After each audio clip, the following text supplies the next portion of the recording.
They told her to stay for the kids. Now she's broken, angry and sick. Every time you tell yourself, I'm doing this for my children, please stop and ask, what will they remember me for? My love or my pain? Let's talk about something nobody really talks about, the truth.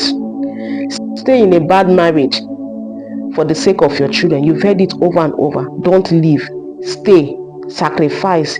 It's not about you anymore. Think of the children.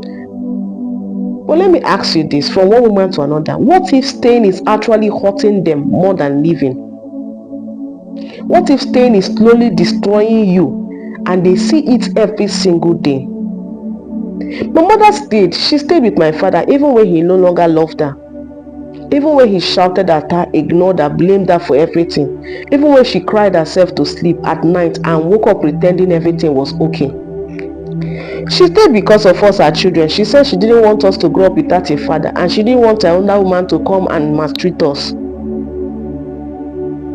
But I would have preferred if she had gone, because I watched my mom go through bitterness, go through pain and anxiety, and it broke her.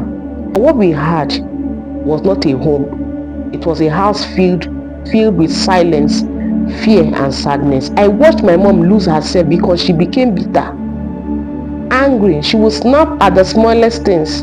She stopped laughing, stopped smiling, stopped living. She started to get sick. High blood pressure, blood sugar issues, constant anxiety. Every doctor visit came with the bad news, but she still stayed.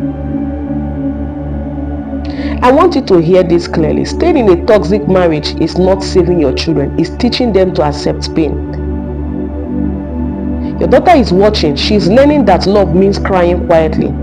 She's learning that marriage means suffering in silence. She's learning that being a woman means being invisible. Your son is watching too. He's learning that it's okay to disrespect women. He's learning that mom will always stay no matter how badly she's treated. And one day they will repeat what they saw. Or they will spend years trying to unlearn it. Let me say this in a way a 10-year-old can understand. When you live in a house that makes you sad every day, it becomes harder to be a happy mom. And when you're not okay, your kids feel it. Even if you think they don't see it, children are very smart. They can hear the shouting, they notice the tension.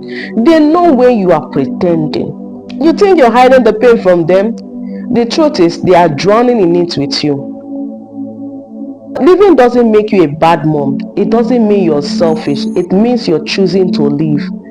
It means you want peace in your heart, so you can pour love into your children from a full cup. Because what's the good of a mother who is physically present but emotionally gone? You're not weak. You're not crazy. You're just tired. Tired of pretending, tired of surviving, tired of sacrificing yourself on the altar of being a good wife and a good mother. But let me tell you this, you can be a great mom and still live.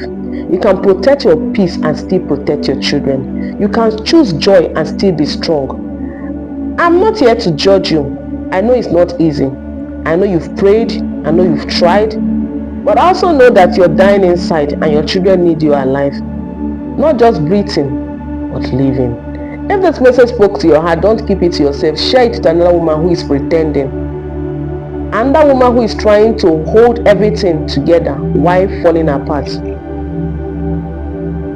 If you're in that place right now, sis, drop a heart in the comments and just say, I am tired. That's all. No shame. This is your safe space, and maybe, just maybe, it's time to stop staying and start healing.